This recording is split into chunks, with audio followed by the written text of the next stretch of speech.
ഉണ്ടായപ്പോൾ മാത്രം ഉണ്ടായിട്ടുള്ള ഒരു പ്രശ്നമല്ല പ്രതിരോധത്തിന്റെ കവിത. പ്രതിരോധം എന്ന് പറയുന്ന ആശയം അങ്ങനെ ഉണ്ടായിട്ടുള്ളതല്ല.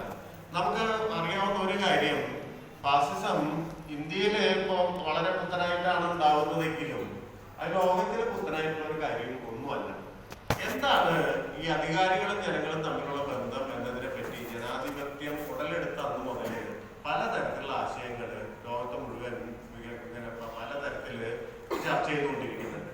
അത് ആപൽക്കരമായിട്ടുള്ള ഫലങ്ങൾ ഉണ്ടാക്കിയിട്ടുണ്ട്. നമുക്കറിയാം, ഹിറ്റ്ലർ എന്ന് പറയുന്ന ഒരു മനുഷ്യൻ രണ്ടാം ലോക യുദ്ധം എന്ന് പറയുന്ന ആ വലിയ ഒരുപാട് മനുഷ്യര് വളരെ പെട്ടെന്ന് ഭൂമുഖത്ത് നിന്ന് മാഞ്ഞു പോകാൻ ഇടയാക്കിയ വലിയ മനുഷ്യനിർമ്മിത കെടുതി സൃഷ്ടിച്ച ഒരാളാണ്. അപ്പൊ ആ തരത്തിൽ നോക്കുമ്പോ കവിതയ്ക്ക് ഒരു തരത്തിലുള്ള സാമൂഹ്യ ദൗത്യം, അത് ഏതെങ്കിലും കക്ഷിയെ ജയിപ്പിക്കാനോ ഏതെങ്കിലും ഒരു പ്രത്യേക കക്ഷിയെ അധികാരത്തിലേറ്റാനോ ഒന്നുമല്ല. മറിച്ച് ഈ ജീവിതം, ജനങ്ങളുടെ ജീവിതം കുറെ കൂടി ഒരു സന്തോഷം നിറഞ്ഞതാവണം. അവർ തമ്മിലുള്ള ബന്ധത്തിൽ നിന്ന് ഒരു വലിയ ആശയം പിന്നെ ഇനി വരുന്ന തലമുറയ്ക്ക് കിട്ടണം. ചരിത്രത്തിൽ അനുച്ഛേദനം എന്ന് പറയുന്ന ഒരു ആഗ്രഹമാണ് പലപ്പോഴും ഈ കലകളെ ഈ പ്രതിരോധത്തിന്റെ മാർഗത്തിലേക്ക് നീങ്ങാൻ പ്രേരിപ്പിക്കുന്നത്. നമുക്കറിയാവുന്ന ഒരു കാര്യം, 20ാം നൂറ്റാണ്ടിലെ ഏറ്റവും പ്രധാനപ്പെട്ട ഒരു പ്രതിരോധം നടന്നത്, അത് പരാജയപ്പെട്ട ഒരു പ്രതിരോധമായിരുന്നു എന്ന് നമുക്കറിയാം. സ്പാനിഷ് റെസിസ്റ്റൻസ് എന്ന് വിളിക്കുന്ന, സ്പാനിഷ് പ്രതിരോധം എന്ന് വിളിക്കുന്ന ഒരു കാര്യമാണ്. അത് യഥാർത്ഥത്തിൽ അവിടെ ഫ്രാങ്കോ ജയിക്കുകയാണ് ഉണ്ടായത്. ഫ്രാങ്കോക്കെതിരെ അന്ന് സ്പെയിനിൽ ഈ പറഞ്ഞ ഹിറ്റ്ലർ മുസോളിനി ഒക്കെ ഭരിച്ചിരുന്ന കാലത്ത് അവരുടെ ആ നിലയിൽ എണ്ണപ്പെടുന്നില്ലെങ്കിലും അതേസമയം തന്നെ ഫാസിസ്റ്റ് ആയിരുന്ന ഫ്രാങ്കോക്കെതിരെ സ്പെയിനില് അക്കാലത്ത് നമുക്കറിയാവുന്ന തരത്തിൽ അറിയാവുന്ന ഏറ്റവും പ്രധാനപ്പെട്ട സാഹിത്യകാരന്മാരൊക്കെ ഒന്നിച്ചു കൂടുന്നുണ്ട്. നെരൂദ ഉണ്ടാവുന്നുണ്ട്, ക്രിസ്റ്റഫർ കാറ്റ്വെൽ ഉണ്ടാവുന്നുണ്ട്, ലോർക്ക് ഉണ്ടാവുന്നുണ്ട്, ഒക്ടോവിയോ പാസ് ഉണ്ട്. അങ്ങനെ അന്ന് ലോകത്തിന് പരിചയമുള്ള ഏറ്റവും പ്രധാനപ്പെട്ട എഴുത്തുകാരൊക്കെ സ്പെയിനിൽ ഒന്നിച്ചു കൂടിയിട്ട് സ്പാനിഷ് റെസിസ്റ്റൻസ് എന്ന് പറയുന്ന ഈ സ്പാനിഷ് പ്രതിരോധം എന്ന് പറയുന്ന ഒരു ആശയത്തെ മുന്നോട്ട് വെക്കുകയുണ്ടായി. അവരൊക്കെ ഒരേ കവിത എഴുതിയിരുന്ന ആൾക്കാരൊന്നുമല്ല. നമുക്കറിയാം, ഇപ്പൊ നെരൂദ എഴുതുന്ന പോലെയല്ല ഒക്ടോവിയോ പാസ് എഴുതുന്നത്, അല്ലെങ്കിൽ പാസ് എഴുതുന്ന പോലെയല്ല ലോർക്ക് എഴുതിയിരുന്നത്. അങ്ങനെ വ്യത്യസ്ത തരത്തിലുള്ള എഴുത്തുകാർ, വ്യത്യസ്ത തരത്തിലുള്ള രചനാശൈലികൾ പിന്തുടരുന്ന എഴുത്തുകാരൊക്കെ കൂടിയിട്ടാണ് ഈ പറയുന്ന സ്പാനിഷ് പ്രതിരോധം തീർന്നത്. അവർ പറഞ്ഞ, അല്ലെങ്കിൽ അവർ പറയാൻ ശ്രമിച്ച ഒരു കാര്യം എന്ന് പറയുന്നത്, ലോകം എന്ന് പറയുന്നത് അധികാരികളുടേതല്ല, ജീവിതം എന്ന് പറയുന്ന അധികാരികളുടേതല്ല. അവർക്ക് ജനാധിപത്യത്തിൽ അധികാരി എന്ന് പറയുന്ന ഒരു പദത്തിന്റെ അർത്ഥം ജനഹിതം നടപ്പിലാക്കാനായി നമ്മൾ തെരഞ്ഞെടുക്കുന്ന ഒരാളാണ്. അല്ലാതെ അവര് രാജഭരണത്തില് ഉള്ള പോലെ തന്നെ അവർക്ക് പിന്തുടർച്ചാവകാശം കിട്ടി വരുന്ന ഒരാളല്ല, അല്ലെങ്കിൽ ഏതെങ്കിലും തരത്തിലുള്ള റോയൽ ബ്ലഡിന്റെ ഉടമസ്ഥരാണ്, മറ്റുള്ള മനുഷ്യരെക്കാൾ ഉയർന്ന പദവിയിൽ ഇരിക്കുന്ന ഒരാളാണെന്നുള്ള അർത്ഥത്തിലല്ല. മറിച്ച് നമ്മൾ തെരഞ്ഞെടുക്കുന്ന ഒരാളാണ്, നമ്മുടെ കാര്യങ്ങൾ നോക്കാനായിട്ട് നമ്മൾ തെരഞ്ഞെടുക്കുന്ന ഒരാളാണ്. അതുകൊണ്ട് ജനഹിതം എന്ന് പറയുന്നത് വളരെ പ്രധാനപ്പെട്ട ഒരു കാര്യമാണ്. അപ്പൊ ഈ ജനഹിതത്തെ എങ്ങനെ നിയന്ത്രിക്കാന്നാണ് ഹിറ്റ്ലർ കണ്ടുപിടിച്ച ഒരു പ്രധാനപ്പെട്ട കാര്യം. അതാണ് നമ്മൾ ശ്രദ്ധിക്കേണ്ട കാര്യം. പൊതുബോധം എന്ന് പറയുന്ന ഒരു ആശയം ഉണ്ടാവുന്നത് അപ്പോഴാണ്. എന്ന് പറഞ്ഞാൽ ജനഹിതം എന്ന് പറയുന്നത് നമ്മൾ നന്മയെയും തിന്മയെയും കുറിച്ചുള്ള നമ്മുടെ സങ്കല്പങ്ങളിൽ വരുന്ന ഒരു കാര്യമായിട്ടാണ് പലപ്പോഴും അന്ന് വരെ വിചാരിച്ചിരുന്നത്. അതല്ല, ജനഹിതം സൃഷ്ടിക്കാൻ പറ്റുന്ന പറയുന്ന കാര്യമാണ് ഫാസിസ്റ്റുകൾ കണ്ടുപിടിച്ച ഒരു പ്രധാനപ്പെട്ട കാര്യം.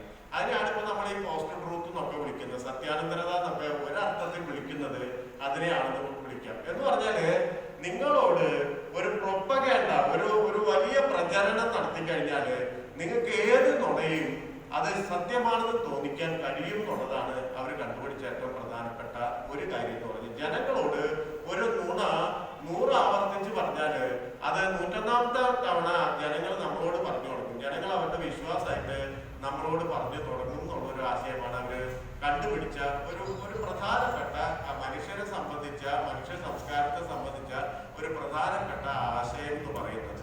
അപ്പൊ ഇതിനെ എതിർക്കേണ്ടത് ഈ പൊതുബോധത്തിനെ മാറ്റിമറിക്കാൻ കേൾക്കുന്ന തരത്തില് ഒരുപാട് ആശയങ്ങളും ജനങ്ങളിലേക്ക് കടത്തിവിടേണ്ട ആവശ്യകത അവിടെ ഉടലെടുക്കുന്നുണ്ട്. അങ്ങനെയാണ് കലയ്ക്ക് ഒരു പ്രതിരോധത്തിൻ്റെതായിട്ടുള്ള ഒരു ചുമതല കൂടി ഉണ്ടെന്ന് മനസ്സിലാക്കുന്നത്. അങ്ങനെയാണ് ലോർക്കെ പോലുള്ള ആൾക്കാര്, നെരൂദയെ പോലുള്ള ആൾക്കാര്, അല്ലെങ്കിൽ അങ്ങനെയുള്ള ഒരു അനേകായിരം കവികള് ലോകത്തിന്റെ വിവിധ ഭാഗത്തിരുന്നുകൊണ്ട് ഇങ്ങനെ കവിതയെ പ്രതിരോധത്തിന്റെ കൂടെ ഒരു മാറ്റിയത്. ആ ആ സംഗതിയാണ്. അതെല്ലാം ചേർന്ന് നോക്കുമ്പോ പൊരുതുന്ന മനുഷ്യൻ എന്ന് പറയുന്ന ഒരു ആശയം സെൻട്രൽ തീമാവുന്നുണ്ട്. കവിതയുടെ കഥയുടെ ഒക്കെ സെൻട്രൽ തീമാവുന്നുണ്ട്. അനുസരിക്കപ്പെടുന്ന മനുഷ്യരല്ല, അല്ലെങ്കിൽ ചവിട്ടേൽക്കുന്ന മനുഷ്യരല്ല, മറിച്ച് പൊരുതുന്ന മനുഷ്യരാണ് മനുഷ്യർ എന്ന് പറയുന്ന തരത്തില് കവിത മാറുന്നുണ്ട്, കണ്ടുപിടിക്കുന്നുണ്ട് കവിത. ആ കാര്യത്തെ സെൻട്രൽ തീമായി ഒരു കേന്ദ്ര പ്രമേയമായിട്ട് മുന്നോട്ട് വെക്കുന്നുണ്ട്. ഇന്ത്യയിലെ ഒരു കവി സർവേശ്വരദയാൽ സക്സേന ആ സമയത്ത് ഒരു കവിത എഴുതുന്നുണ്ട്. ഏതാണ്ട് 20ാം നൂറ്റാണ്ടിന്റെ തുടക്കത്തിൽ 1930കളിൽ തുടങ്ങിയ ഈ ആശയം 70കളിൽ എത്തുമ്പോ കൂടുതൽ ആധുനികവൽക്കരിക്കുന്നുണ്ട്. ഇന്ത്യയിലെ എല്ലാ ഭാഷകളിലും അത്തരത്തിലുള്ള റെസിസ്റ്റൻസിന്റേതായിട്ട് കവിത വരുന്നുണ്ട്.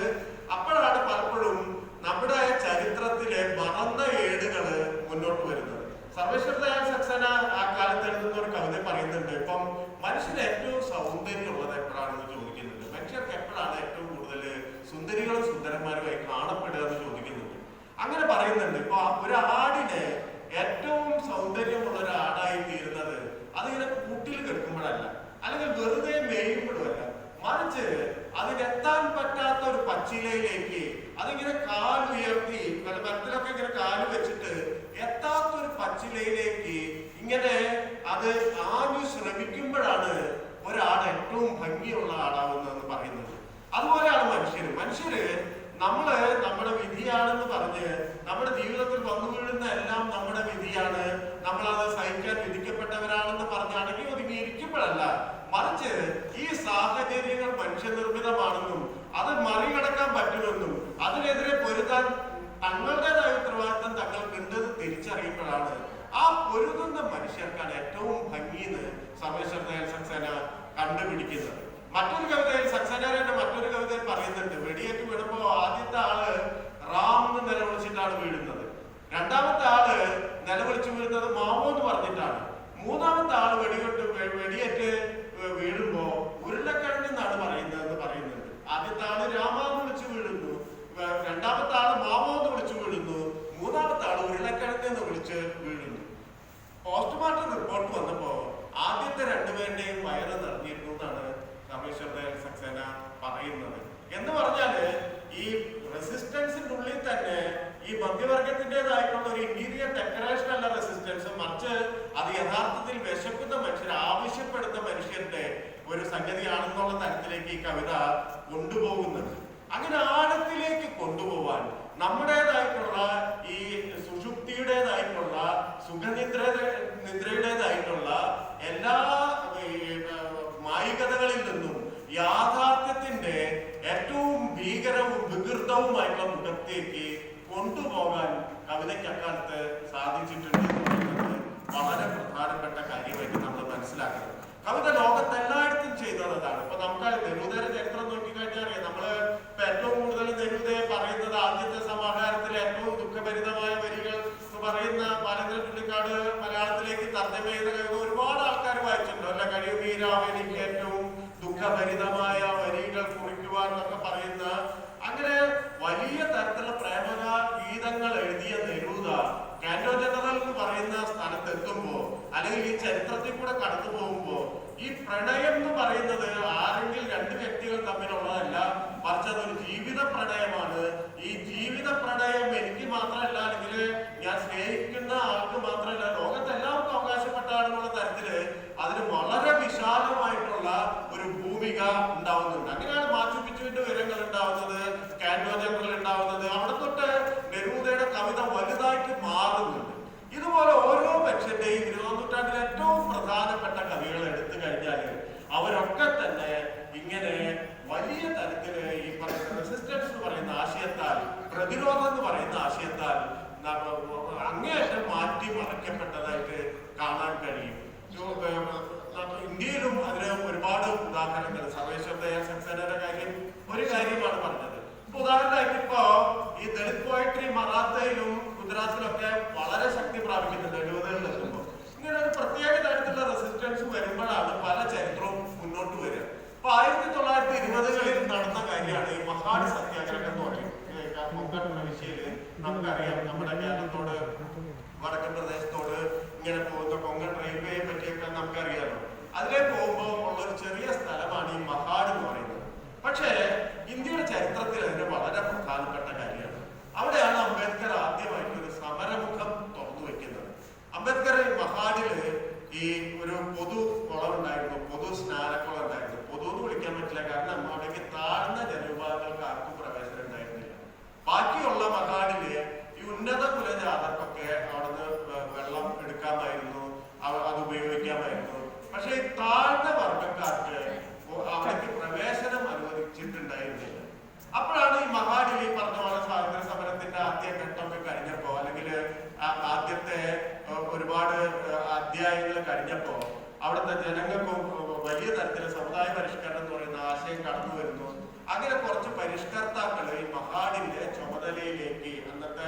പരിമിത ജനാധിപത്യം ഉപയോഗിച്ചിട്ട് അവിടുത്തെ ഈ ലോക്കൽ ബോഡി ഇലക്ഷനിൽ അവർ അധികാരത്തിൽ വരികയാണ്. അവര് അവിടെ അധികാരത്തിൽ വന്നപ്പോ അവർ ഈ കുളം എല്ലാവർക്കുമായിട്ട് തുറന്നു കൊടുത്തു. ഇത് ഒരു കൂട്ടം മനുഷ്യർക്ക് വേണ്ടിയല്ല, മറിച്ച് ഇത് പൊതുക്കുളമാണ്, പബ്ലിക്കായിട്ട് ഉപയോഗിക്കാവുന്ന ഒരു സംഗതിയാണ്, സ്നാന കേന്ദ്രമാണെന്നുള്ള അർത്ഥത്തിൽ തുറന്നു കൊടുക്കേണ്ടത്.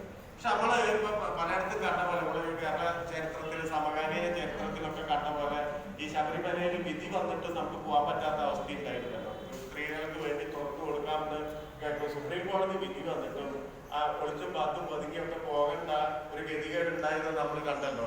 ഇതിനു മുമ്പ് തിരുവിതാംകൂറിന്റെ ചരിത്രം പരിശോധിച്ചു കഴിഞ്ഞാല് ഏറ്റവും താഴ്ന്ന വിഭാഗത്തിലുള്ള ദളിത് സ്ത്രീകൾക്കായി വിദ്യാലയങ്ങൾ തുറന്നു കൊടുത്തിട്ടും 2-3 കൊല്ലത്തേക്ക് ആരും അവിടെ പഠിക്കാൻ പോകുന്നില്ല. അവസാനം അയ്യങ്കാളിയാണ് പഞ്ചമി എന്ന് പറഞ്ഞ പെൺകുട്ടീനെ കൊണ്ട് ആ ബലം പ്രയോഗിച്ച് അവിടെ ചേർത്തുന്നത്. എന്ന് പറഞ്ഞാല് നിയമവും നീതിയും ഒക്കെ മുകളിൽ നിന്ന് വന്നു കഴിഞ്ഞാലും സമൂഹത്തിൽ നിലനിൽക്കുന്ന നമ്മുടെ ഇന്ത്യൻ സമൂഹത്തിലെ ചില വിലക്കുകളെ ലംഘിച്ച് അതിന്റെ അപ്പുറം കടക്കാനുള്ള ശക്തിയില്ലായ്മ കൊണ്ട് മഹാടില് ഈ സ്നാനക്കുളം ഇങ്ങനെ തുറന്നു കൊടുത്തിട്ടും ഒരാളും താഴ്ന്ന വിഭാഗത്തിലുള്ള ആൾക്കാർക്ക് ഈ കുളത്തെ നിന്ന് എന്തെങ്കിലും ആവശ്യത്തിന് വെള്ളം എടുക്കാൻ കഴിയില്ല. അപ്പോഴാണ് അംബേദ്കർ ഈ മഹാട് സത്യാഗ്രഹം തുടങ്ങി വെക്കുന്നത്. അങ്ങനെ 10,000 പേരടങ്ങിയ ഒരു ജാഥ നയിച്ചുകൊണ്ട് മഹാട് ഈ സ്നാനക്കുളത്തിലേക്ക് അംബേദ്കർ ഇറങ്ങുകയും ഒരു കുമ്പിൾ വെള്ളം എടുത്ത് കുടിക്കുകയും ചെയ്തു. ഇതൊരു വലിയ സംഭവമായിരുന്നു. എന്ന് പറഞ്ഞാൽ അവിടുത്തെ ഈ പറഞ്ഞ പോലെ സാമുദായികമായിട്ടുള്ള എല്ലാ വിലക്കുകൾക്കെതിരെ അധസ്ഥിത ജനത അംബേദ്കറുടെ നേതൃത്വത്തിൽ നടത്തിയ ഒരു വലിയ പോരാട്ടമായിരുന്നു.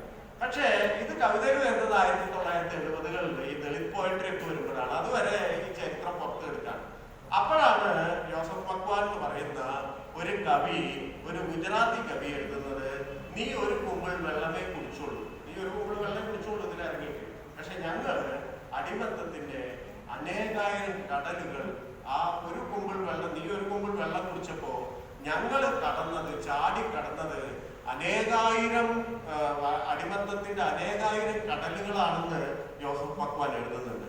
എന്ന് പറഞ്ഞാൽ ഈ പ്രവൃത്തിയുടെ, ഏത് പ്രവൃത്തിയുടെയും, ഒരു രാഷ്ട്രീയ പ്രവൃത്തി ആയിക്കോട്ടെ, സാമൂഹിക പ്രവൃത്തി ആയിക്കോട്ടെ, അതെങ്ങനെയാണ് മറ്റു മനുഷ്യരെ സ്വാധീനിക്കുന്നതെന്ന് അറിയണമെങ്കിൽ, മറ്റു മനുഷ്യരെ എങ്ങനെയാണ് അത് ലിബറേറ്റ് ചെയ്യുന്നത്, മറ്റു മനുഷ്യരെ എങ്ങനെയാണ് സ്വതന്ത്രരാക്കുന്നതെന്ന് അറിയണമെങ്കിൽ കവിത ഇതേതായിട്ടുള്ള ഒരു കൺതുറപ്പിക്കലുണ്ട്.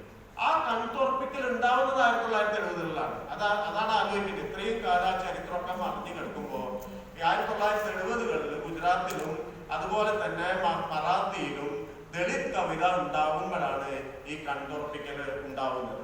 അതുപോലെ തന്നെയാണ് 1970-കളിൽ വിവിധ വിഭാഗങ്ങളെ പറ്റിയുള്ള പലതരത്തിലുള്ള സഹനങ്ങളെ പറ്റിയും ഈ പറഞ്ഞ പോലെ പൊരുതെല്ലാം പറ്റിയിട്ടുള്ള കവിത കൊണ്ട് ഇന്ത്യയിലെ ഭാഷകൾ നിറഞ്ഞ് കവിയുന്നുണ്ട്. ഇത് അതുവരെ ഉണ്ടായിരുന്നത് ഈ പറഞ്ഞ പോലെ ദൈവസ്തുതികളോ അല്ലെങ്കിൽ വിധിയെ പ്രസാദിപ്പിക്കാനുള്ള ഏതെങ്കിലും റിച്വലായ അനുഷ്ഠാനമായിട്ടാണ് കവിത പ്രയോഗിക്കപ്പെട്ടിരുന്നത്.